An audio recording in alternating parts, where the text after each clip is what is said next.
श्री शिवाय नमस्तुभ्यम। आप सभी का मेरे YouTube चैनल पर बहुत बहुत स्वागत है। भोलेनाथ की कृपा आप सभी लोगों पर सदैव बनी रहे। आज रसपान कीजिए श्री शिव महापुराण के 14वें अध्याय का। आज की कथा में हम विशेष रूप से शिवगणों का असुरों से युद्ध, शिव जलंधर का युद्ध, वृंदा का पतिव्रत भंग, जलंधर का वध, तुलसी का आविर्भाव, शंखचूर्ण विवाह, देवगणों का प्रस्थान, शिवजी द्वारा आश्वासन की कथा का श्रवण करेंगे। श्री सूत जी कहते हैं कि संत कुमार जी बोले, मुनीश्वर, तब उसको इस प्रकार धर्म पूर्वक राज्य करते हुए तथा भ्रातृभाव को देख देवता क्षुब्ध हो गए। उन्होंने देवादिदेव शंकर का मन में स्मरण करना आरंभ किया, कितने ही प्रकार से स्तुति की। तब भक्तों की कामना पूर्ण करने वाले शंकर ने नारद जी को बुलाकर देव कार्य करने की इच्छा से उनको वहां भेजा। शुंभ भक्त नारद शिव की आज्ञा से देवपुरी में गए। इंद्रादिक सभी देवता व्याकुल हो शीघ्रता से उठ नारद जी की स्तुति करने लगे। उत्कंठा भरी दृष्टि से सबने नारद जी की ओर देखा, अपने समस्त दुखों को कहकर उसे नाश करने की प्रार्थना की। नारद जी ने कहा, मैं सब जानता हूँ, इसके लिए मैं दैत्यराज जलंधर के पास जाने की इच्छा करता हूँ। ऐसा कहते हुए नारद जी देवता को आश्वासित कर जलंधर की सभा में आए। जलंधर ने नारद जी के चरणों को पूजा कर हंसते हुए कहा, ब्रह्मा, कहिए आप कहाँ से आ रहे हैं और कहाँ कहाँ पर आपने क्या क्या देखा है, यहाँ कैसे आए हैं, मेरे योग्य जो हो उसकी आज्ञा दीजिए। नारद जी बोले, दानवराज, तुम धन्य हो, क्योंकि इस समय सब लोगों के रत्नों के भोक्ता एक तुम ही हो। दैत्य श्रेष्ठ, अब आप मेरे आगमन का कारण सुनिए कि जिस लिए मैं यहाँ आया हूँ। हे दैत्यराज, मैं स्वेच्छा से कैलाश पर्वत पर गया था, जहाँ 10,000 योजनों में कल्प वृक्ष का वन है। वहां मैंने सैकड़ों कामधेनुओं को विचरते हुए देखा तथा यह देखा कि वन चिंतामणि से प्रकाशित परम दिव्य अद्भुत और सब कुछ सुवर्णमय है। मैंने वहां पार्वती के साथ स्थित शंकर को भी देखा, जो सर्वांग सुंदर गौरव वर्ण त्रिनेत्र और मस्तिष्क पर चंद्रमा धारण किए हुए हैं। यह देखकर मुझे बड़ा आश्चर्य हुआ कि इनके समान समृद्धशाली त्रिलोकी में कोई है या नहीं। दैत्येंद्र, उसी समय मुझे तुम्हारी भी समृद्धि का स्मरण हुआ और उसे देखने की इच्छा से तुम्हारे पास चला आया हूँ। सुनकर जलंधर को बड़ा हर्ष हुआ। नारद जी को अपनी सब समृद्धि दिखला दी।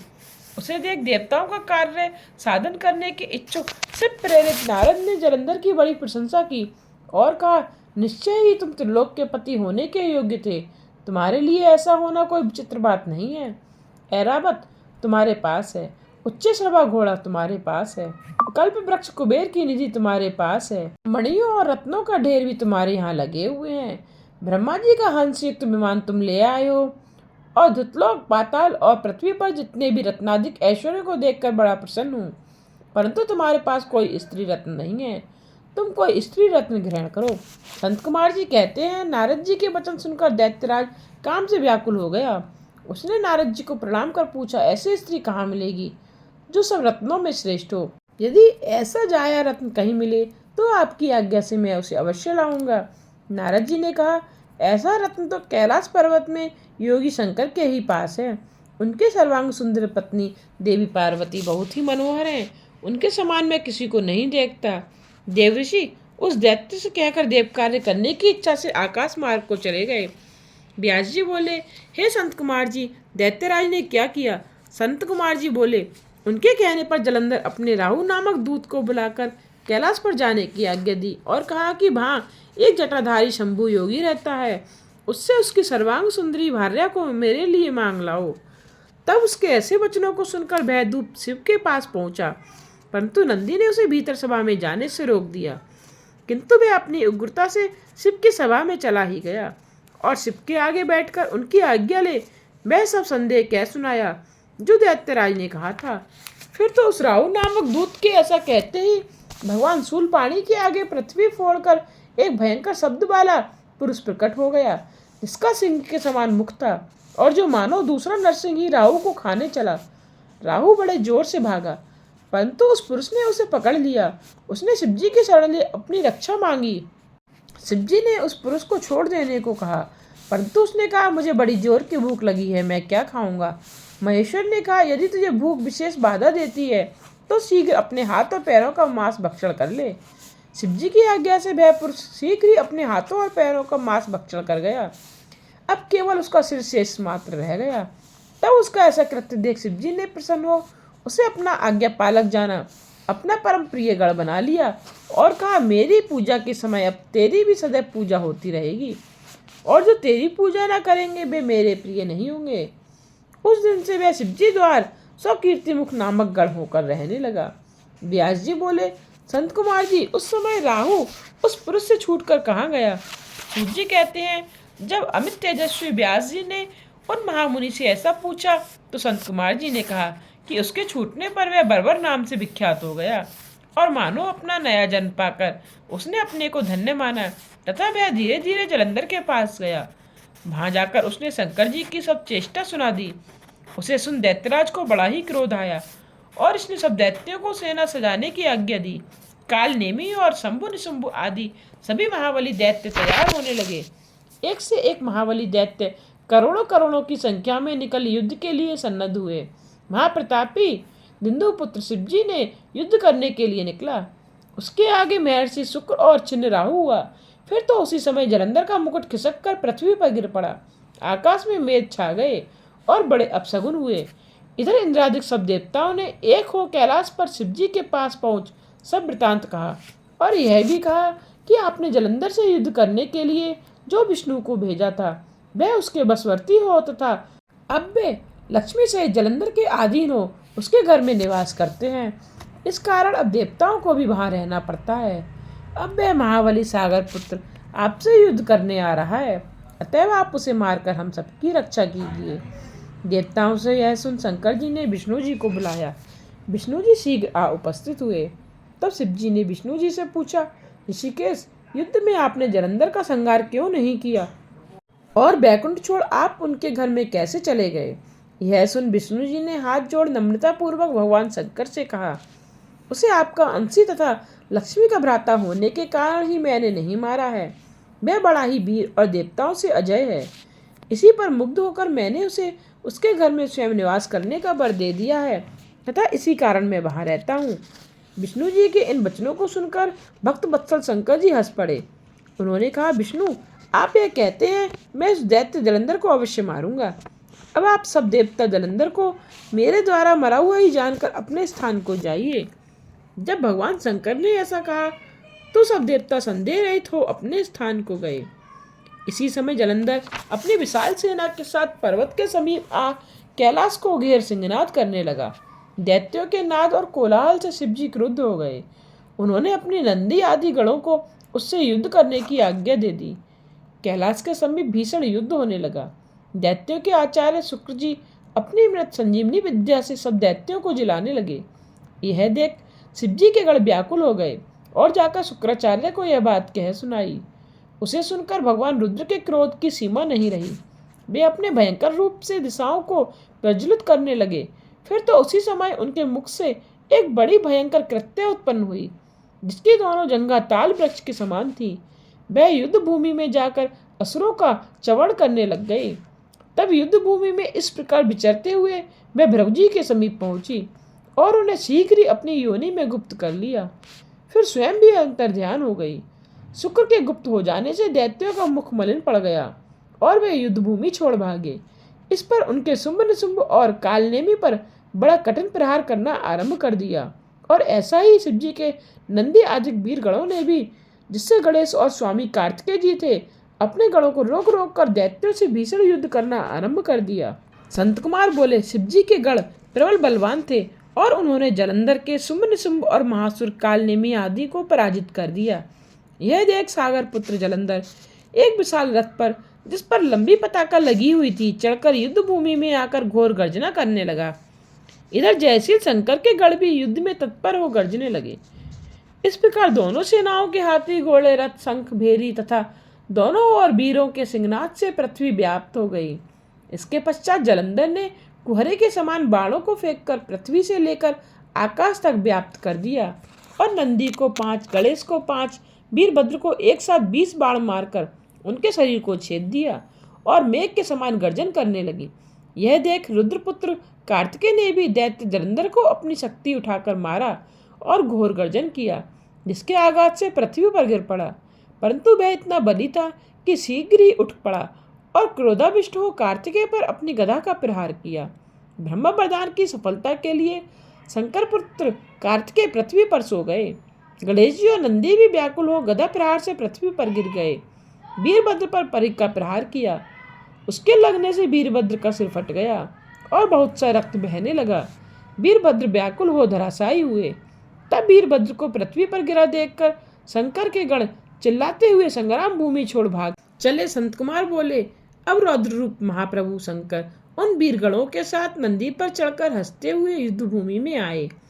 तब उनको आया देख उनके पराजित गण फिर लौटे और सिंहनाद करते हुए अपने आयुधों से दैत्यों पर प्रहार करने लगे। भीषण रुद्रधारी रूप को देख दैत्य भागने लगे। तब युद्ध में अपने दैत्यों को परामुख होते देख जलंधर हजारों बाण छोड़ता हुआ शंकर की ओर दौड़ा। उसके सिंह निशुंभ आदि वीर अपने होठों को काटते हुए शंकर की ओर दौड़े। इतने में शंकर जी ने जलंधर के सब बाण जालों को काट अपने अन्य बाणों की आंधी से दैत्यों को अपने फरसे से मार डाला। बलाक का सिर भी काट लिया, घसमर भी मारा गया और किसी को शिव जी के बैल ने मारा और बहुत से उनके बाणों से मार डाले गए।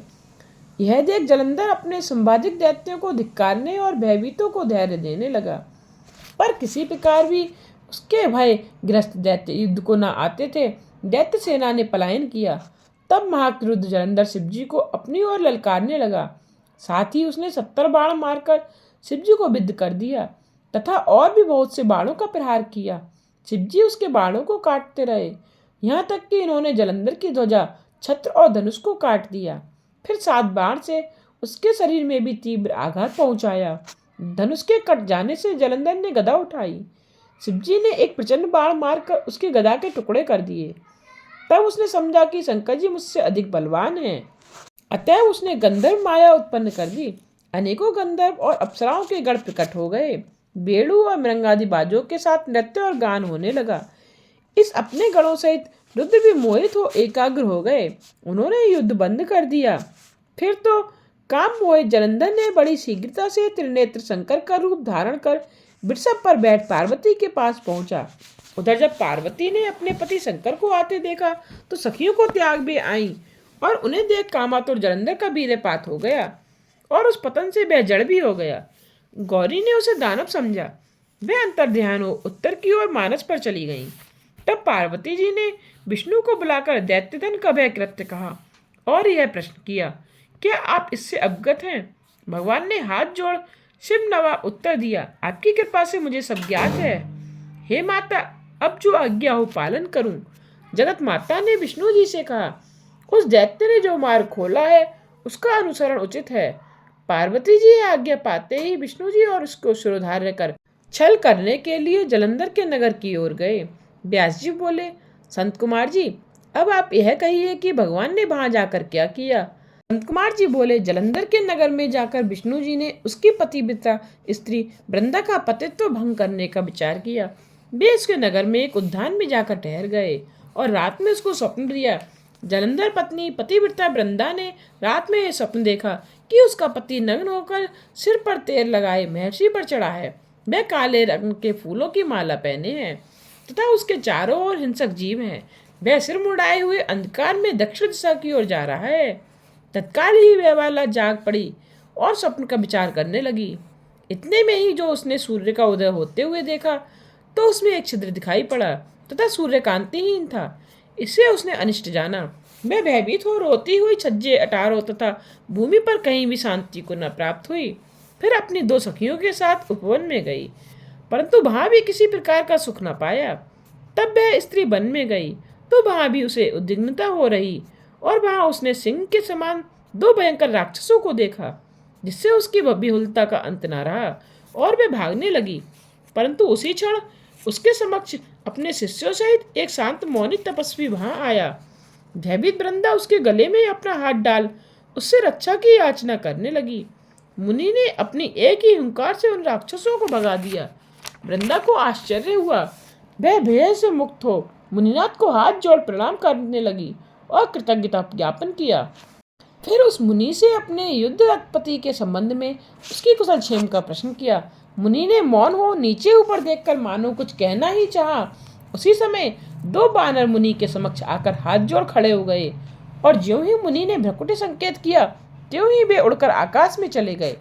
फिर जलंधर का सिर और कबंध लिए मुनि के आगे आ गए। तब अपने पति को मृतक हुआ जान वृंदा मूर्छित हो पृथ्वी पर गिर पड़ी और अनेक प्रकार के वचन कहकर दारुण विलाप किया। इसके पश्चात उस मुनि से कहा, हे कृपा निधि, आप मेरे पति को जीवित कर दीजिए। तब मुनीश्वर ने कहा, वह शिव जी द्वारा युद्ध में मारा गया है, जीवित नहीं हो सकता, परंतु शरणागत की रक्षा सनातन धर्म है, इस कारण कृपा कर मैं इसे जिलाए देता हूँ। संत कुमार जी कहते हैं, वह मुनि साक्षात विष्णु ही थे जिन्होंने यह सब माया फैला रखी थी। वह वहां वृंदा के पति को जीवित कर अंतर ध्यान हो गए। सागरात्मज ने उठकर वृंदा का आलिंगन किया और मुख चूमा। वृंदा भी पति को जीवित हुआ देख अत्यंत हर्षित हुई और अब तक की हुई सब बातों का स्वप्न समझा। इसके पश्चात वृंदा सकाम हो बहुत दिनों तक उसी वन में रमण करती रही। पश्चात एक बार वे सुरत एवं संभोग काल के अंत में उन्हीं विष्णु को देखकर उन्हें ताड़ित करती हुई बोली, हे पराई स्त्री गमन करने वाले विष्णु, तुम्हारे शील को धिक्कार है। मैंने जान लिया कि वह मायावी तपस्वी तुम ही थे। व्यास जी ऐसा कहकर परम क्रुद्ध हो पतिव्रता वृंदा ने अपने तेज को प्रकट करते हुए यह शाप दिया कि तुमने माया से जो राक्षस मुझे दिखाए, वे दोनों राक्षस तुम्हारी भी स्त्री का हरण करेंगे और उसके ब्रह में दुखी होकर तुम वानरों की सहायता से वन में भ्रमण करोगे और यह सर्वेत्तर जो तुम्हारा शिष्य बना है वह वहां भी तुम्हारा साथी रहेगा। ऐसा कहती हुई पतिव्रता वृंदा विष्णु जी के मना करने पर भी अग्नि में प्रवेश कर गईं। ब्रह्मादिक देवता आकाश से उसकी संगति देखते रहे। वृंदा के शरीर का तेज पार्वती जी के शरीर में चला गया और आकाश से जय जय शब्द होने लगा। व्यास जी बोले, तात इसके पश्चात युद्ध में क्या हुआ? संत कुमार जी बोले, जब गिरजा वहां से अदृश्य हो गई और गंधर्वी माया भी विलीन हो गई, तब भगवान वृषभध्वज चैतन्य हो गए। उन्हें लौकिकता व्यक्त करते हुए बड़ा क्रोध आया। फिर विस्मित मना शंकर जलंधर से युद्ध करने लगे। जलंधर शंकर के बाणों को काटने लगा, परंतु जब काट न सका तब उसने उन्हें मोहित करने के लिए माया की पार्वती बना अपने रथ पर बांध लिया, जो शुंभ निशुंभ द्वारा विद्यमान थी और विलाप कर रही थी। तब अपनी प्रिय पार्वती को इस प्रकार कष्ट में पड़ा देख लौकिक लीला दिखाते हुए शंकर प्राकृत जनों की तरह व्याकुल हो गए और उन्होंने भयंकर रौद्र रूप धारण कर लिया। अब उनके रौद्र रूप को देख कोई भी दैत्य उनके सामने खड़ा होने में समर्थ न हो सका और सब भागने छिपने लगे, यहाँ तक कि शुंभ निशुंभ भी युद्ध में स्थित होने को असमर्थ न हो सके। जलंधर की सारी माया क्षण भर में नष्ट हो गई। संग्राम में हाहाकार होने लगा। शिवजी ने उन भागते हुए शुंभ निशुंभ को शाप देकर बड़ी धिक्कार दी और कहा, तुम दोनों बड़े दुष्ट हो। तुम पार्वती को मारते थे और अब युद्ध से डरते हो। भागते को मारना पाप है, परंतु गौरी तुमको अवश्य मारेंगी। शिवजी के ऐसा कहने पर समुद्रपुत्र जलंधर अग्नि के समान प्रज्वलित हो उठा। उसने शिवजी पर घोर बाण बरसाकर पृथ्वी पर अंधकार कर दिया। तब उस दैत्य की ऐसी चेष्टा देखकर शंकर जी बड़े ही क्रोधित हुए तथा उन्होंने अपने चरांगुष्ठ से बनाए हुए सुदर्शन चक्र को चलाकर उसका सिर काट लिया। एक प्रचंड शब्द के साथ उसका सिर पृथ्वी पर गिर पड़ा। अंजन पर्वत के समान उसके शरीर के दो खंड हो गए। उसके रुद्र से संग्राम भूमि व्याप्त हो गई। शिवाज्ञा से उसका रक्त और मांस महारौरव में जाकर रक्त का कुंड हो गया तथा उसके शरीर का तेज शंकर जी के शरीर में प्रवेश कर गया। जलंधर को देख देवता गंधर्व और सर्प प्रसन्न हो गए। संत कुमार जी बोले, ब्रह्मादिक देवताओं ने सिर झुका भगवान शंकर की स्तुति की और कहा, प्रभु आप प्रकृति से परे पर ब्रह्मा और परमेश्वर हैं। शंकर जी, हम ब्रह्मादिक आपके दास हैं। हे देवेश, हे शिव, आप प्रसन्न हो, हमारी रक्षा कीजिए। संत कुमार जी कहते हैं, जब इस प्रकार ब्रह्मादिक सब देवताओं और मुनियों ने शिव जी की अनेक स्तुति कर उनके चरण कमलों का ध्यान करते हुए मौन ग्रहण कर लिया, तब उसे सुनकर देवताओं को वर दे वे वहीं अंतर ध्यान हो गए। इसके पश्चात शिव जी का यश गाते हुए सब देवता भी प्रसन्नता पूर्वक अपने अपने स्थान को गए। व्यास जी बोले, ब्रह्मा जी के पुत्र वृंदा को मोहित कर विष्णु जी ने क्या किया और फिर वे कहाँ गए? संत कुमार जी बोले, जब देवता स्तुति कर मौन हो गए तब शंकर जी ने सब देवताओं से कहा, ब्रह्मादिक देवताओं, जलंधर तो मेरा अंश था। मैंने उसे तुम्हारे लिए नहीं मारा, किंतु यह मेरी सांसारिक लीला थी। फिर भी आप लोग यह सत्य कहिए कि इससे आप सुखी हुए या नहीं। तब तो ब्रह्मादि देवताओं के नेत्र हर्ष से खिल गए और उन्होंने शिव जी को प्रणाम कर विष्णु जी को वह सब वृतांत कह सुनाया जो उन्होंने बड़े प्रयत्न से वृंदा को मोहित किया था तथा वे अग्नि में प्रवेश कर परम गति को प्राप्त हुई थी। देवताओं ने यह भी कहा कि तभी से वृंदा की सुंदरता पर मोहित हुए विष्णु उनकी चिता की राख लपेट कर इधर उधर घूमते हैं, अतएव आप उन्हें समझाइए क्योंकि यह प्राकृतिक सारा चराचर आपके अधीन है। देवताओं से यह वृतांत सुन शंकर जी ने उन्हें अपनी दुस्तर माया समझाई और कहा कि यह सारा जगत उसी के अधीन है। उसी से मोहित विष्णु भी काम के वश हो गए हैं, परंतु महादेवी उमा त्रिवेदी की जननी सबसे परे है। वह मूल प्रकृति परम मनोहर और भई गिरजा भी कहलाती है। अतः विष्णु का मोह दूर करने के लिए आप सब उनकी शरण में जाइए। यदि वह प्रसन्न हो जाएंगी तो आप सबका कार्य हो जाएगा। शंकर जी की आज्ञा से सब देवता मूल प्रकृति को प्रसन्न करने चले। उनके स्थान पर पहुंचकर उनकी बड़ी स्तुति की। तब यह आकाशवाणी हुई कि हे देवताओं, मैं ही 3 प्रकार के लोकों से पृथक होकर शरीर सत्य गुण से गौरा, रजोगुण से लक्ष्मी और तमोगुण से ज्योति रूप हूँ। अतएव अब आप लोग मेरी रक्षा के लिए उन देवियों के पास जाओ तो वे तुम्हारे मनोरथ को पूर्ण कर देंगी। वह बाड़ी सुन देवताओं के नेत्र खुल गए। वे भगवती के वाक्यों का आदर करते हुए गौरी, लक्ष्मी और सरस्वती को प्रणाम करने लगे। सब देवताओं ने भक्ति पूर्वक उन सब देवियों की प्रार्थना की। उस स्तुति से तीनों देवियां प्रकट हो गईं। सब देवताओं ने प्रसन्न हो भक्ति पूर्वक अपना निवेदन किया। देवियों ने कुछ बीज देकर कहा, इसे ले जाकर बो दो तो तुम्हारे सब कार्य सिद्ध हो जाएंगे। ब्रह्मादिक देवता उन बीजों को ले विष्णु जी के पास गए। वृंदा की चिता भूमि में डाल दिया। उससे धात्री, मालती और तुलसी प्रकट हुई। विधात्री के बीच से धात्री, लक्ष्मी के बीच से मालती और गौरी के बीच से तुलसी प्रकट हुई। विष्णु जी ने ज्यों ही उन स्त्री रूप वाली वनस्पतियों को देखा तो वे उठ बैठे। कामासक्त चित्त से मोहित हो उनसे याचना करने लगे। धात्री और तुलसी ने उनसे प्रीति की। विष्णु जी सारा दुख भूल देवताओं से नमस्कृत हो अपने लोक बैकुंठ में चले। संत कुमार जी बोले, मुनि, शंखचूड़ नामक एक और दानव था जिसे शिव जी ने रणभूमि में अपने त्रिशूल से मारा था। अब तुम पापनाशक शिव जी के उसी दिव्य चरित्र को सुनो। विधाता के पुत्र मरीच और उनके पुत्र कश्यप थे। कश्यप बड़े धर्मात्मा, सृष्टि कारक और ब्रह्मा जी की आज्ञा को मानने वाले थे। दक्ष जी ने प्रसन्न होकर उनको अपनी 13 कन्याएं ब्याह दी, जिनकी संतानों ने संसार भर गया। कश्यप की उन स्त्रियों में एक का नाम दनु था, जो परम साध्वी, रूपवती और सौभाग्यवर्धिता थी। उस दनु के बहुत पुत्र हुए।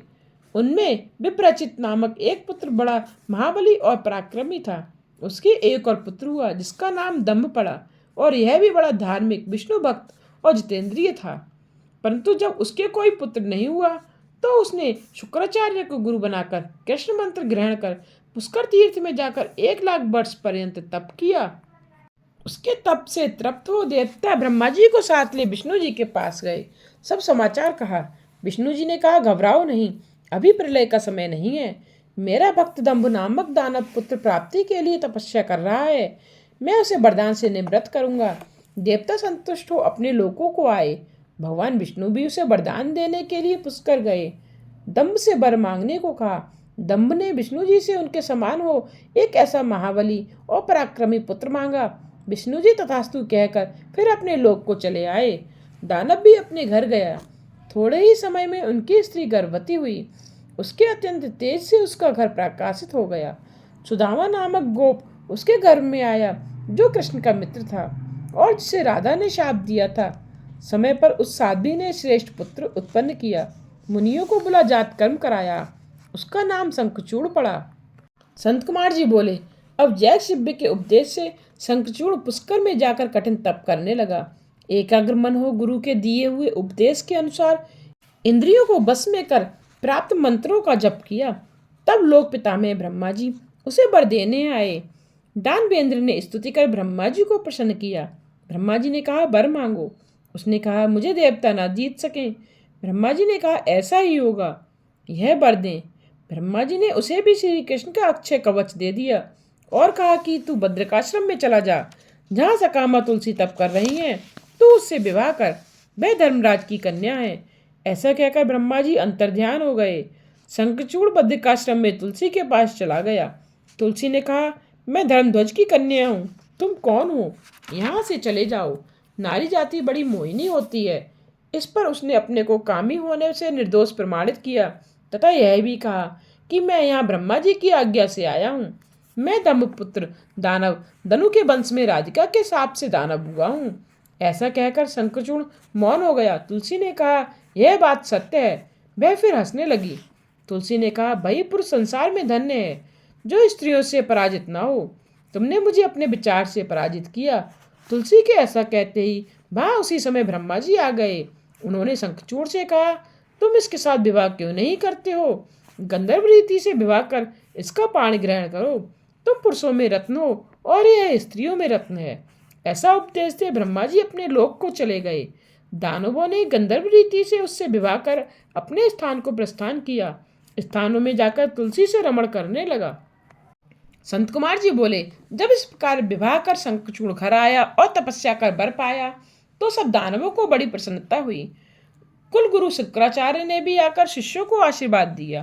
फिर देवताओं और असुरों का स्वाभाविक वर्णन कर उनका एक संक्षिप्त इतिहास कहा और शुक्राचार्य ने शंखचूड़ को असुराधिपत्य पद पर अभिषेक किया। फिर वह दैत्यों और दानवों की भरत सेना ले इंद्रपुरी को विजय करने गया। तब शंख को युद्ध में आया हुआ सुनकर देवताओं की सेना ले राजा इंद्र उससे युद्ध करने आए। देवताओं और असुरों को भयंकर संग्राम हुआ। बलि देवताओं से असुर पराजित हो भाग चले। दैत्यों के पलायन से दैत्यराज ने क्रुद्ध हो देवताओं से विकट संग्राम किया। उसके बड़े वेग से देव सेना भाग चली। उन्होंने गुफाओं और कंदराओं की शरण ली। महाप्रतापी दम्भ ने सब लोगों को जीत देवताओं का अधिकार हरण कर लिया। सूर्य, चंद्रमा, अग्नि, कुबेर, यम और वायु सब देवता उसके वशवर्ती हो गए। इस प्रकार राजा राजेश्वर शंखचूड़ ने कितने ही वर्षों तक संपूर्ण भुवनों का राज्य किया।